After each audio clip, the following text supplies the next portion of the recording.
markets are transforming anyway. I mean, the reason I'm in Istanbul is to talk at a conference which I did yesterday, which is on artificial intelligence and sustainability.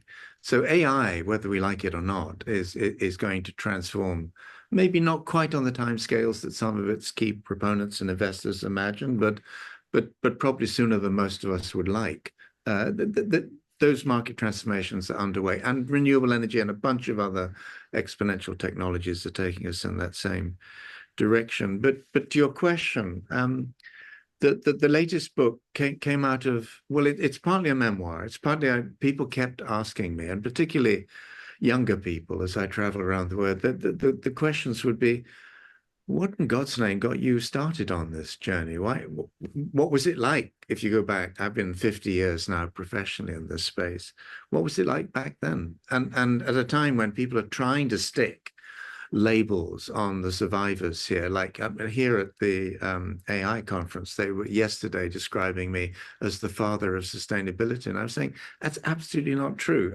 Part of the reason I wrote this book, Tickling Sharks, is to say there's a deep history here, and a lot of people are coming into the mainstream sustainability debate with very little sense of where it came from, which is not necessarily a bad thing. You know, it can drive new thinking, innovation, and all the rest of it, but it's also a bit of a problem if people then have to reinvent the wheel for at least a period of time. There was another reason why I wrote the book, and that was that I'm 75 now. Oddly, I feel I'm only just getting started. I think also, having said I was 50 years in this space, I think the next 10 to 15 years are going to see more change than the last 50. And it won't all go in the right direction. I mean, I think it'll go down to breakdown at the same time as some of it takes us to breakthrough. But it's been fascinating here in Istanbul to listen to government ministers from, you know, the trade and treasury sort of side, all talking about green transformation, all talking about sustainability. I think very often with very little clue of what they're talking about. So the language is out there. People are talking about this stuff. But if you go back to seventh generation days, or you know, some of the early business proponents of sustainability, you know, a lot of these people don't even remember that stuff. They don't remember Body Shop. They don't remember, well, Ben & Jerry's is still out there, but in a way that's not a major problem, but I think it could be a distraction over time. So the book was partly written as, this is what the last 75 years of life have felt like. This is what the last 50 years of professional work have been like. These are some of the things that I've seen along the way, these wave structures that I started to focus on back in 1994, the same year that I came up with the triple bottom line. I don't know whether you can hear the call to prayer in the background. I apologize if you, well, no, I don't apologize, but just apologize for the acoustic. But I think hopefully the microphones are good enough to mask that out. But the waves have been really crucial in my thinking. And if I go back to why I think in terms of wave structures, I did economics for 1 year back in 67, 68. I gave it up in 68 because some of you are old enough to remember what was going on that year. Economics and economists had very little to say about what was beginning to break loose with the baby boomer generation coming through with a very different sort of set of political sensibilities, with environmentalism right at the heart of that. And I remember Earth Day in 1970, the first one. Dennis Hayes, who, you know, the organizer there, is now a good friend. But at that time, that all seemed to be remote. It was happening in the United States, which was still sort of quite a long way away from Europe in our minds at the time. But this was incredible excitement to be part of this growing movement. And then, as you kindly referenced, I got into the sustainability space, set up Sustainability, the company, in 1987. And I think back to those times, and people just simply had not heard that word. I think there was a French-Canadian priest who used it back in 1973, but I mean, it wasn't in common currency. And just towards a conclusion of this introductory statement, I mean, sustainability was then bought. I left it in 2008, but kept shares and always hated the idea of selling the business, but in the end, it was sold to ERM. ERM were then bought by, or the controlling shareholding was bought by KKR. If somebody had told me that KKR would end up owning our tiny little business when we were setting it up in our home kitchen back in the 80s, I would have jumped out of the nearest window. I really wouldn't. That was not my ambition. But I do think in some ways that's a reflection of what's happening, which is the mainstreaming of an agenda. Then, Laurie, to your question, what has increasingly exercised me in the sense of worried me is that as all of these big players, the McKinseys have been at it for a while, but Deloitte and KPMG and PwC and all of these sorts of people, Bain and so on, come into this space.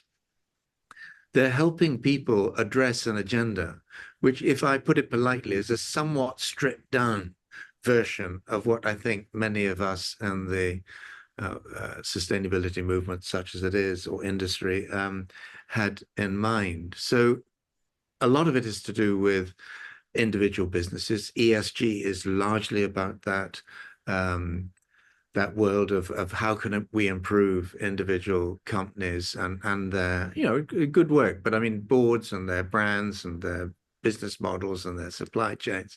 And when I look at the last, I don't know, 15 years or so, and I think about what I'm proud to have been involved in. You kindly mentioned that all the boards and advisory boards I rather surprisingly found myself serving on. Just a wonderful one came through yesterday. But one of the ones I'm proudest of, based in Paris, is EcoVadis.